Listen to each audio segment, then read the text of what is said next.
Have you ever spent 10 years building a kingdom only to hear those on the throne whisper, "You are just trash needing disposal"? They say blood is thick, but greed binds tighter. If you have ever bled for family hoping your usefulness buys love, lock the door. There are no tears or smashed plates here. This is a game of chess. I will show you how one pawn clears the entire board with a smile and a few legal documents. Hello to our wonderful audience at Haley Revenge Stories, and thank you so deeply for tuning in today.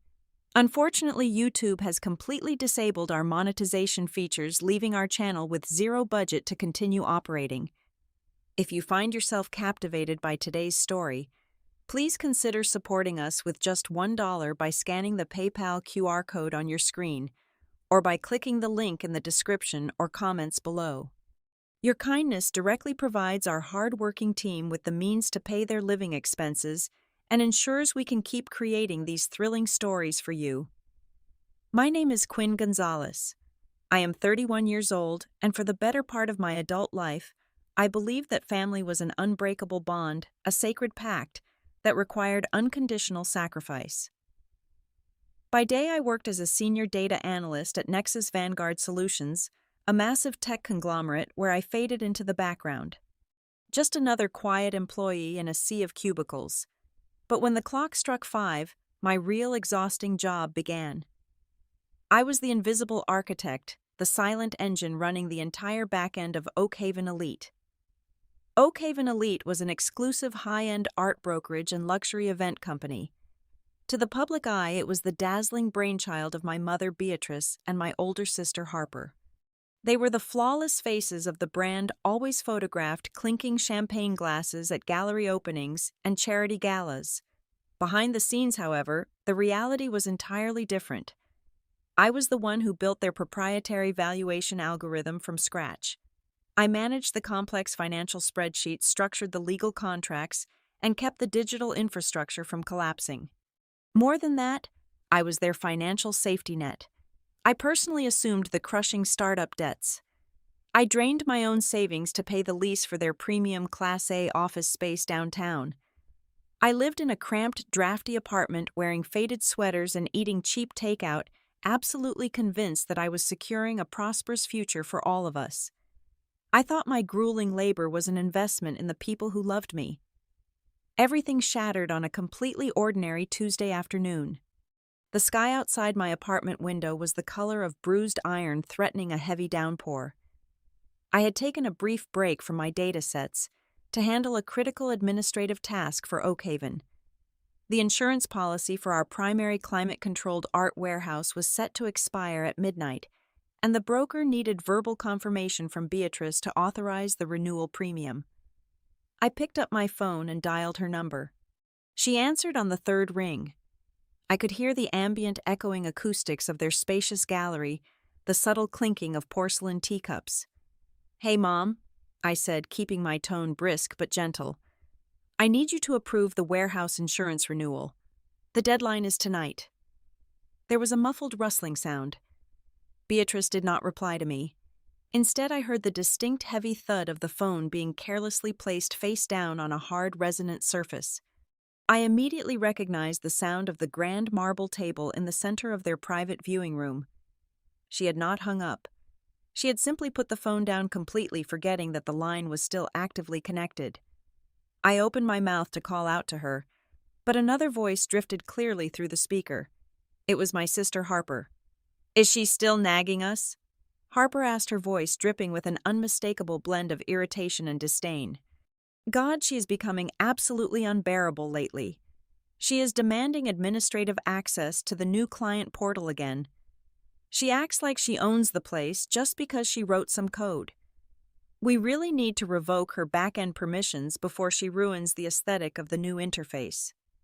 Then came the heavy, measured footsteps of my father Julian.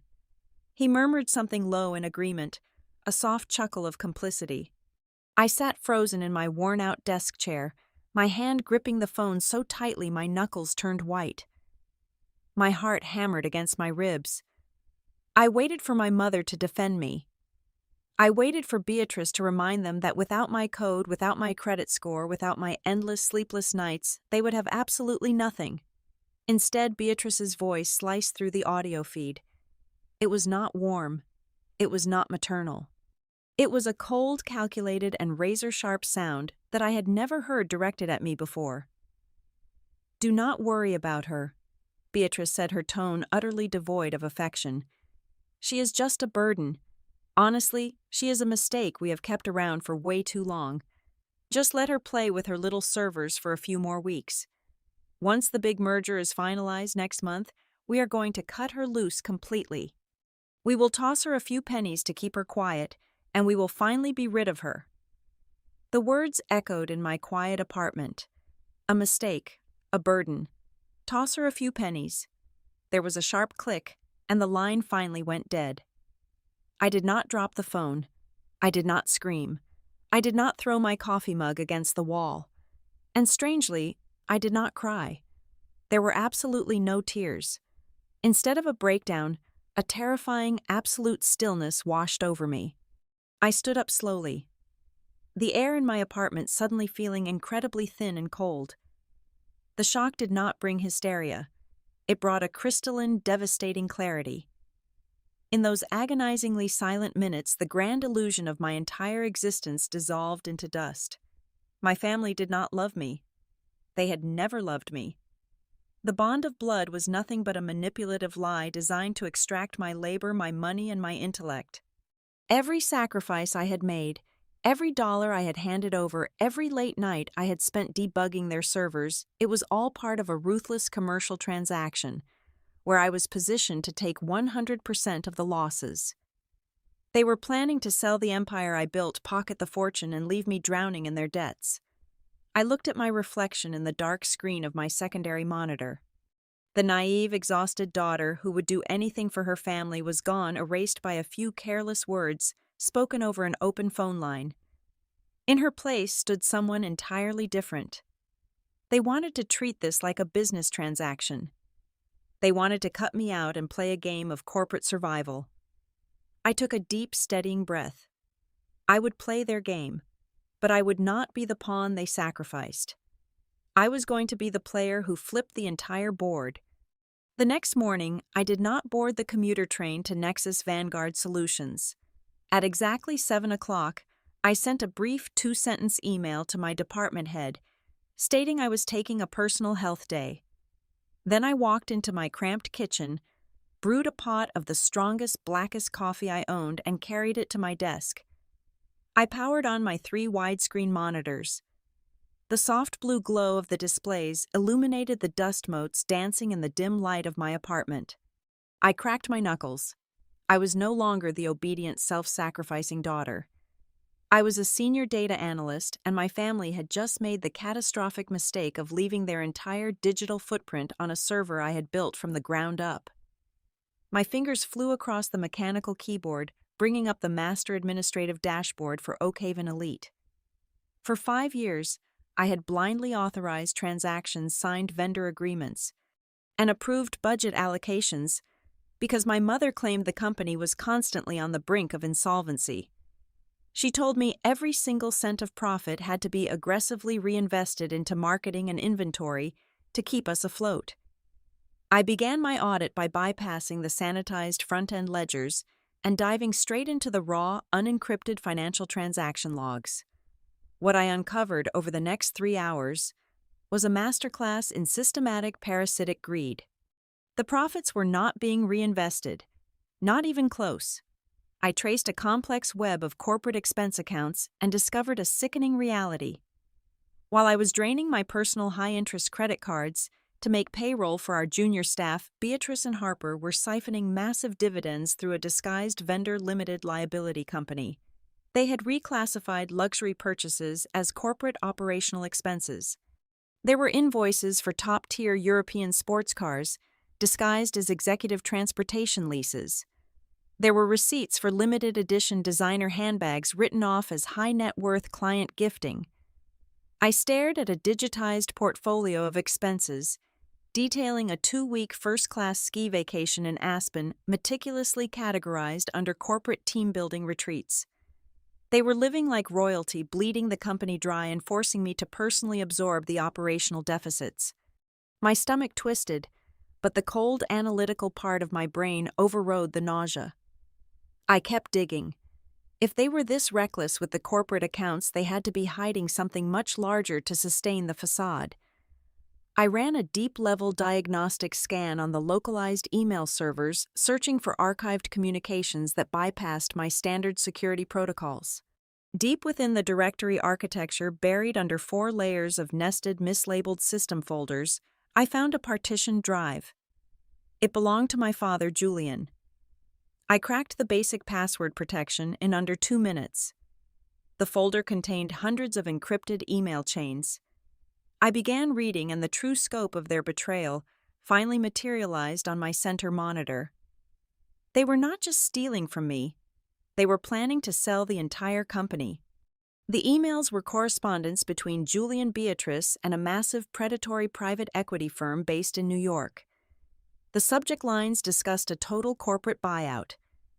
I scrolled down to the finalized letter of intent. The acquisition price was locked in at $8 million. The closing date was scheduled for the end of next month, perfectly aligning with the timeline my mother had mentioned on the phone. They were going to take the $8 million, liquidate the remaining assets, and disappear into a luxurious early retirement. But there was a massive legal roadblock in their flawless plan. Oakhaven Elite was essentially worthless without its core proprietary software and the automated art valuation algorithm.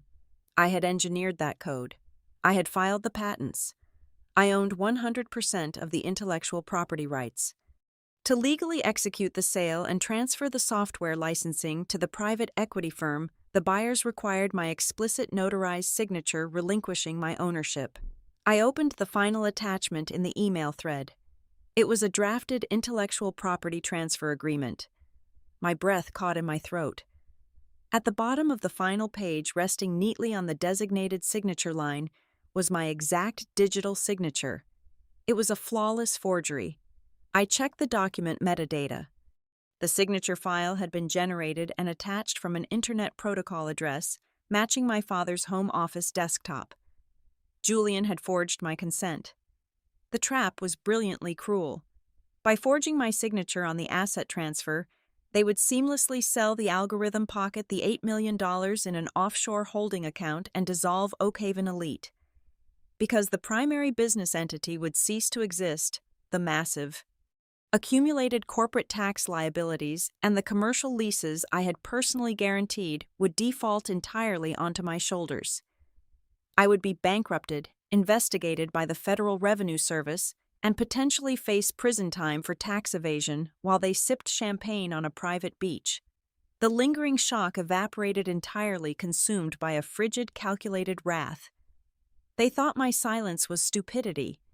They thought my loyalty was a weakness they could exploit indefinitely. They had completely forgotten that I held the master keys to the entire kingdom. I closed the fraudulent contract and minimized the windows. I picked up my phone and dialed a specialized contact I had saved for extreme corporate emergencies. The phone rang twice before a deep, gravelly voice answered. "Marcus speaking," the voice said. Marcus was a Chicago-based attorney notorious in the tech sector for his absolute ruthlessness in intellectual property litigation and commercial fraud. He was not the kind of lawyer you called to settle a dispute. He was the kind of lawyer you called when you wanted to completely obliterate your opposition. "Marcus, it is Quinn Gonzalez," I said, my voice steady and completely void of emotion. "I need to retain your services immediately. We have a severe case of intellectual property theft, corporate fraud, and forged legal documents. I am preparing a special gift for my family, and I need you to help me wrap it." The following Friday, my phone buzzed with a highly unusual invitation. Beatrice wanted me to join the family for a celebratory dinner at a ridiculously overpriced French restaurant downtown. When I arrived, the atmosphere was suffocatingly sweet, thick enough to choke on. My father pulled out my chair, a gentlemanly gesture I had not seen him perform in over a decade. Harper was actually smiling at me across the table, though it looked more like a painful grimace she was forcing her facial muscles to hold in place. Beatrice leaned across the pristine white tablecloth, carefully avoiding her plate of roasted duck, and handed me a small, poorly wrapped box. Inside was a thin silk scarf. It was the kind of cheap, mass-produced accessory you could buy at any generic airport terminal. Clearly a last-minute afterthought purchased just to keep the workhorse pacified. "Oh, Quinn, darling," Beatrice cooed, her voice practically dripping with synthetic warmth. "Your father and I were just talking about how incredibly hard you have been working lately. We really feel like our family is about to turn a massive new page. A bright, beautiful new chapter for all of us." I traced the frayed edge of the cheap fabric. A week ago, this pathetic scrap of material would have brought grateful tears to my eyes. Now it just made me want to laugh out loud at the sheer audacity of their performance. I looked up, plastered my best, most naive smile onto my face, and played the exact role they expected. I was the obedient, dim-witted daughter who would do anything for a crumb of affection. "Thank you, Mom," I said softly, carefully keeping my eyes wide and sincere. "That means the absolute world to me. I know things have been stressful." Julian cleared his throat, swirling his expensive burgundy wine in his crystal glass. "Actually, Pumpkin, speaking of stress, we have the Winter Auction Gala coming up in exactly 3 weeks. It is the most critical night of the entire year for Oakhaven. We have some very special VIP guests attending, and we need the entire digital catalog and live bidding system to run absolutely flawlessly. Can we count on you to manage the technical backend that night?" The special VIP guests were, of course, the private equity acquisition team from New York. They needed me to ensure the product they were plotting to steal from me looked absolutely perfect for their buyers. "Of course, Dad," I replied, my voice a perfect portrait of familial devotion. "I will handle every single technical detail. You will not have to worry about a thing." I left the restaurant and immediately drove to a discreet, unmarked office building in the financial district to meet Marcus. The facade of the dutiful daughter dissolved the second I stepped into his secure conference room. For the next 2 weeks, we worked in absolute secrecy, meticulously constructing a legal guillotine. First, we established an impenetrable corporate entity in the state of Delaware, utilizing their strict corporate privacy laws to create a shell company completely insulated from my personal name. We registered it as Apex Data Holdings. With Marcus aggressively guiding my hand, I drafted and executed a rock-solid, irrevocable assignment agreement. I legally transferred 100% of the intellectual property, the proprietary software source code, and the complex art valuation algorithms away from myself as an individual and directly into the corporate vault of Apex Data Holdings. Then we moved on to the physical assets. I executed a transfer of the commercial lease agreement for Oakhaven Elite's primary climate-controlled storage warehouse. I had originally signed that lease as a personal guarantor when their credit was too poor to secure it. But the fine print allowed me to reassign the tenant rights to any corporate entity I controlled. Oakhaven Elite no longer owned their software. They no longer had the legal right to occupy the building currently holding $50 million worth of their clients' fine art. They were essentially trespassing and operating stolen technology, and they had absolutely no idea. Next, I went after their financial lifeblood. Over the years, I had personally guaranteed 3 massive backup lines of credit that kept Oakhaven afloat during slow seasons. I logged into the banking portals and permanently froze all 3 accounts. I cited suspected fraudulent corporate activity, which immediately triggered an automated, non-negotiable lockdown from the financial institutions. If they tried to swipe a corporate card for another luxury handbag or a first-class flight, it would decline instantly. Finally, Marcus and I drafted a series of highly aggressive legal cease and desist notices. We addressed them to Oakhaven Elite's primary operational partners, their server hosting providers, and their secure payment processing vendors. I coded a localized script on my secure private server. The script was tied to a digital countdown clock. On the night of the Winter Auction Gala at precisely 8:15 in the evening, the script would automatically email these legally binding notices. The emails would inform the vendors that Oakhaven Elite was utilizing stolen intellectual property and threaten massive secondary lawsuits if they did not immediately sever all digital ties. While I was meticulously rigging these explosives, my sister was busy digging her own grave. Harper, blissfully unaware of the frozen credit lines, began texting me incessantly. She demanded I transfer cash from my personal checking account to cover her sudden emergency expenses.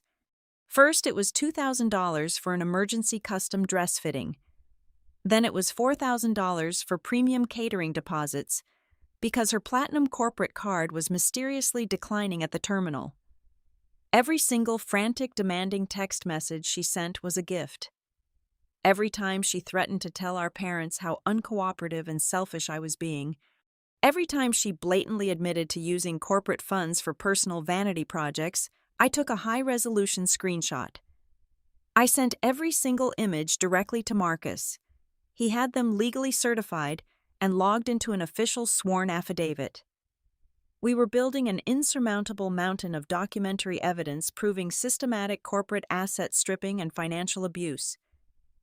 By the morning of the winter auction gala, the trap was perfectly set. Every wire was connected. Every legal document was filed, sealed, and ready to be deployed.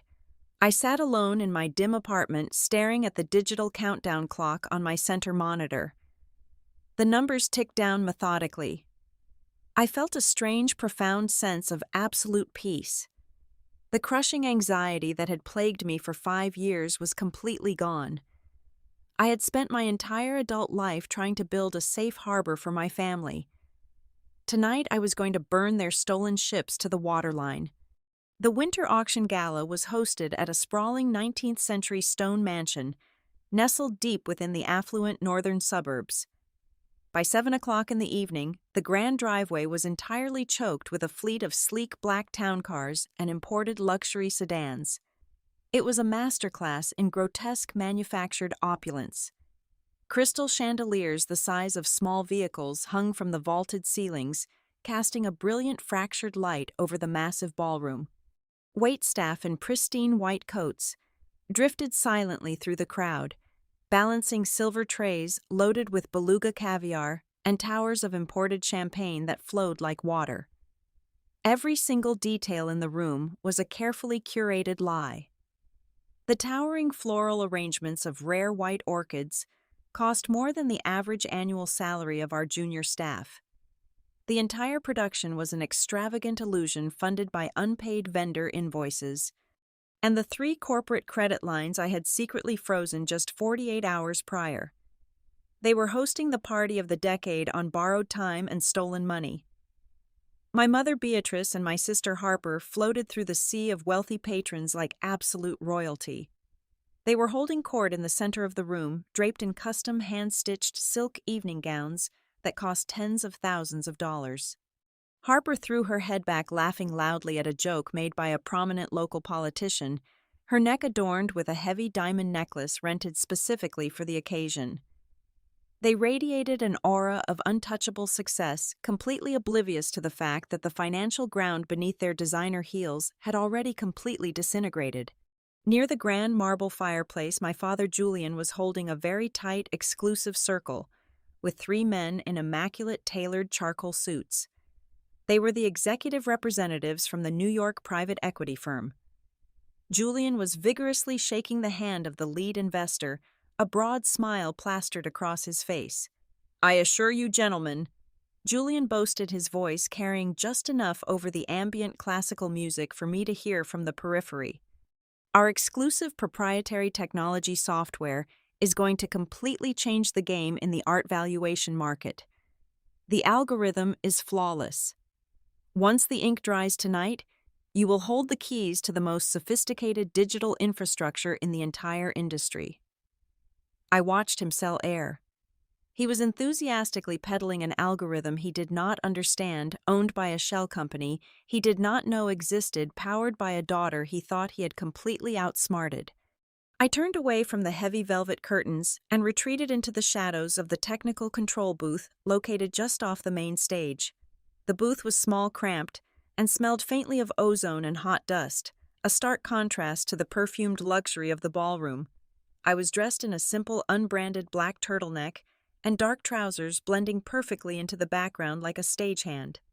I sat down at the primary control terminal, illuminating the dark room with the glow of my dual monitors. The heavy oak door of the booth suddenly swung open. Harper marched in, bringing a suffocating cloud of heavy designer perfume with her. She looked me up and down, her lips curling into a sneer of undisguised contempt. Her eyes lingered on my plain black clothes, contrasting sharply with her shimmering gown. "Listen to me," Harper snapped, her voice dropping into a harsh, commanding whisper. "The media correspondents are setting up their cameras out there, and the investors are taking their front row seats. Do not even think about stepping out from behind this desk and ruining our aesthetic. You look completely tragic.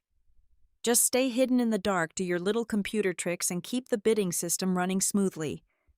Do not embarrass us tonight." I looked up at her flushed, arrogant face. A few weeks ago, those words would have felt like a physical blow. Tonight they sounded like the desperate screeching of a ghost. I simply offered her a mild, agreeable smile. "Do not worry, Harper," I replied evenly.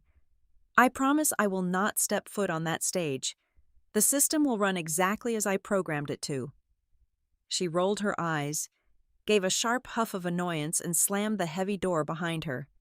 Rushing back out to bask in the flashing bulbs of the press photographers, I turned my attention back to the glowing screens. I glanced at the digital clock nestled in the bottom right corner of my interface. It was exactly 8 o'clock at night.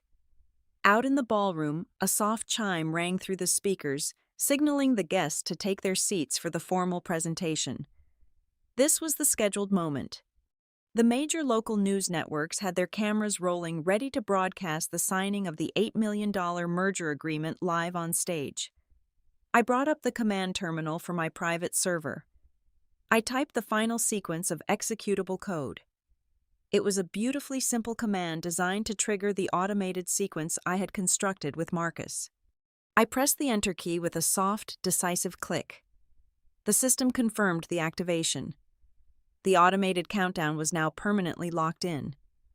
I reached up and unclipped the plastic employee identification badge from my collar. It bore the company logo and the title of LED Systems Administrator. I dropped it into the small metal trash can beside my desk. I leaned back in my chair, picked up a plastic bottle of filtered water, and took a slow, calm sip. The Grand Theater was fully packed.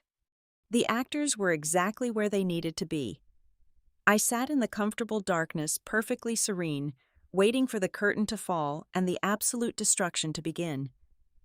The grand ballroom descended into a hushed, reverent silence.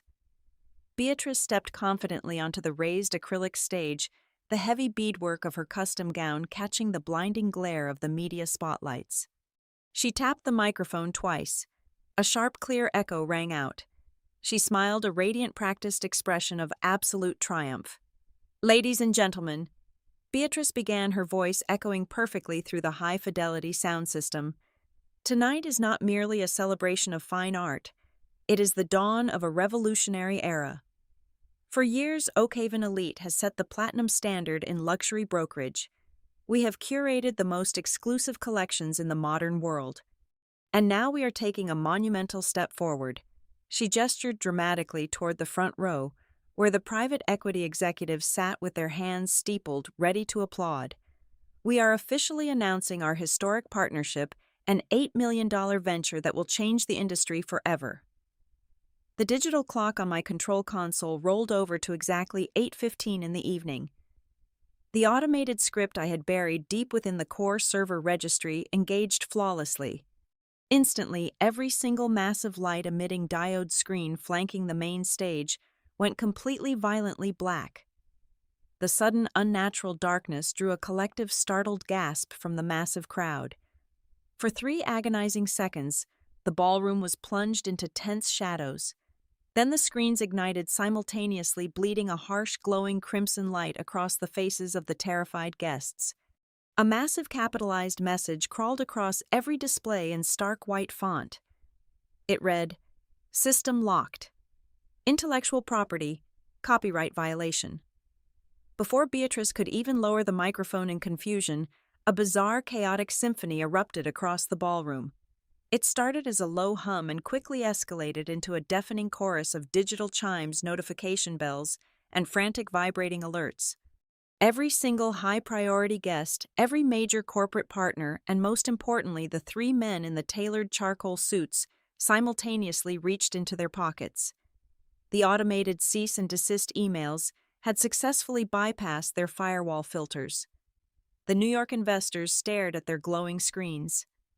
I watched through the reinforced glass of the control booth as the lead executive's face drained of all color. He was reading a meticulously drafted legal notice from Marcus explicitly outlining that Oakhaven Elite was currently operating on stolen, heavily contested software. The email bluntly stated that the company they were about to purchase held zero legal rights to its core valuation algorithm, and that all corporate assets were now legally frozen under the jurisdiction of a secondary shell company. Panic, raw and unfiltered, finally hit the stage. Beatrice tapped the microphone frantically, producing a horrible, ear-splitting screech of audio feedback. "Quinn?" she hissed into the microphone, her perfectly manicured facade cracking completely as she abandoned her professional tone. "Quinn, get out here right now and fix this glitch. Quinn, answer me." I remained completely silent in the dark booth, crossing my legs and taking another slow, calm sip of water. The investors did not wait for an explanation. They stood up in unison, their expressions hardening into masks of absolute, unadulterated fury.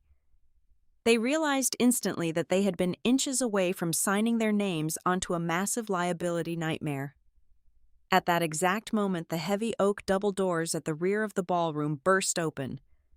A squad of 12 imposing men in tactical black suits marched into the venue. They were the elite private security firm I had retained earlier that week, utilizing my legal authority as the verified sole leaseholder of the commercial property. They moved with military precision, instantly blocking the primary exits and fanning out across the room. The lead officer marched directly to the stage, bypassing the bewildered waitstaff and the murmuring crowd. He held up a thick manila folder containing the injunction orders. "By order of the legal property owner," the officer's voice boomed, cutting through the rising panic and echoing off the vaulted ceilings. "This building is now under a strict legal lockdown. All server racks, digital infrastructure, and physical art inventory are officially sealed pending a major federal intellectual property dispute.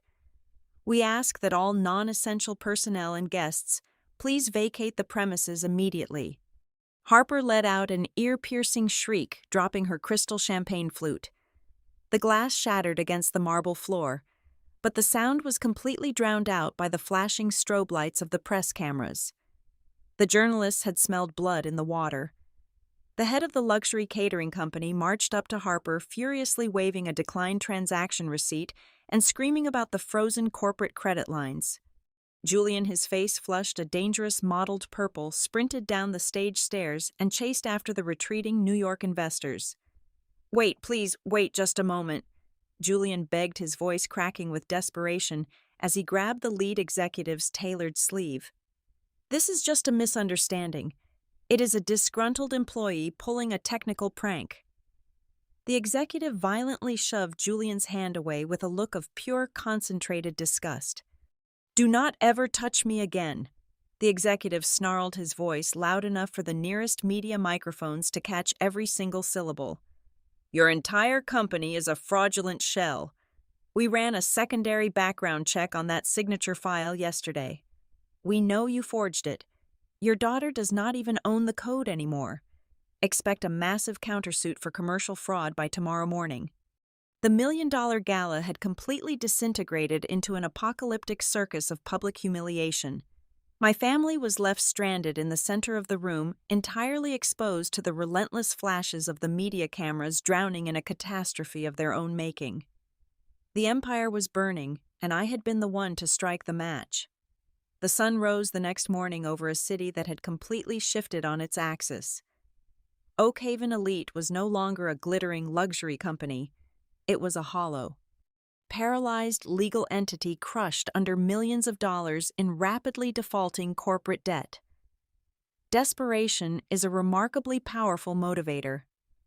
At exactly 9 o'clock in the morning, my parents and my sister stormed the sleek glass-paneled downtown branch of the New York private equity firm. They bypassed the front reception desk, frantic and wild-eyed, completely stripped of their designer arrogance. They were begging for a 5-minute meeting to salvage their fractured $8 million deal. They were escorted into the primary executive conference room. The walls were entirely transparent glass, offering a stunning panoramic view of the financial district. They rushed in out of breath, ready to plead their case to the lead investor. But he was not sitting at the head of the massive mahogany table. I was. I sat perfectly centered in the high-backed leather chairman's chair, dressed in a sharp-tailored slate gray suit. The lead executive stood casually by the window, sipping a freshly pressed coffee. My family froze in their tracks. The color violently drained from Julian's face. Harper's jaw practically unhinged. They stared at me as if I were an apparition. "What is she doing here?" Beatrice finally gasped, her voice trembling as she pointed a shaking finger at me. "She is the disgruntled employee who sabotaged the gala. You need to have security remove her immediately." The lead executive offered a cold, patronizing smile and set his ceramic cup down on the table. "We will definitely not be doing that, Beatrice," he said smoothly. "Actually, our legal team discovered the forged digital signature on your drafted contract over a week ago. Your daughter did not sabotage anything last night. She approached us privately, presented undeniable documentary proof of your massive corporate fraud, and offered us a much cleaner arrangement." He leaned against the edge of the long table, crossing his arms over his chest. "We never had any actual intention of buying Oakhaven Elite. Your company is completely worthless without the proprietary valuation software. So instead of buying your empty debt-ridden shell, we signed an exclusive acquisition contract directly with Apex Data Holdings, the actual legal owner of the algorithm." He gestured respectfully toward me. "We bought the full licensing rights, and as of 8 o'clock this morning, Quinn is our newly appointed Chief Technology Officer, commanding a 7-figure annual salary and full executive equity benefits." The reality of the situation crashed down upon them like a concrete vault. They had absolutely nothing left. Beatrice's knees gave out, and she slumped heavily into one of the leather guest chairs, bursting into violent theatrical tears. "Quinn, please!" Beatrice sobbed suddenly, dropping her aggressive tone and adopting the desperate weeping persona of a heartbroken mother. "You cannot do this to us. We are your family. We share the exact same blood. You cannot just back a truck over us and leave us with millions of dollars in personal debt. We will go to federal prison. You have to pay these accounts off, please. I am begging you." I did not blink. I reached into the interior pocket of my suit jacket, pulled out my smartphone, and tapped the screen. I had isolated the specific audio file from that fateful Tuesday afternoon. I turned the media volume all the way up and pressed play. The pristine acoustics of the glass boardroom perfectly amplified Beatrice's own cold, callous voice from just weeks ago.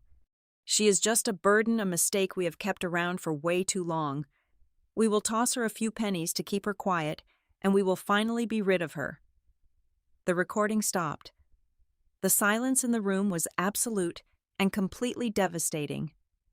I stood up slowly, buttoned my suit jacket, and looked directly into my mother's terrified, tear-streaked eyes. "I am not destroying you," I said softly, my voice utterly devoid of any sympathy or hesitation. "I am just fixing your mistake." I walked out of that glass room and never looked back. The subsequent fallout was swift, surgical, and merciless. Oakhaven Elite officially filed for total bankruptcy within 72 hours. The financial media had an absolute field day plastering their shattered elite image and the details of the fraudulent gala across the front page of every major business publication. Stripped of her stolen wealth and her platinum credit cards, Harper was forced to take a minimum wage retail job, folding clothes at a suburban mall, her precious vanity completely eradicated.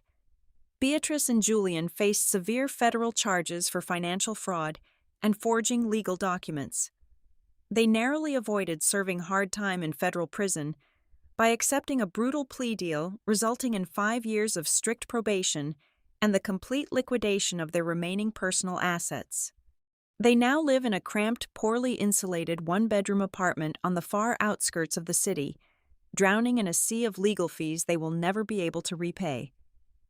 As for me, I am currently standing by the floor-to-ceiling windows of my new penthouse apartment right in the very heart of downtown. The city lights stretch out below me like a glittering ocean of endless possibilities. There is no family here to drain my bank accounts. There is no chaotic yelling, no frantic demands for money, no emotional manipulation. There is only absolute, unshakable silence.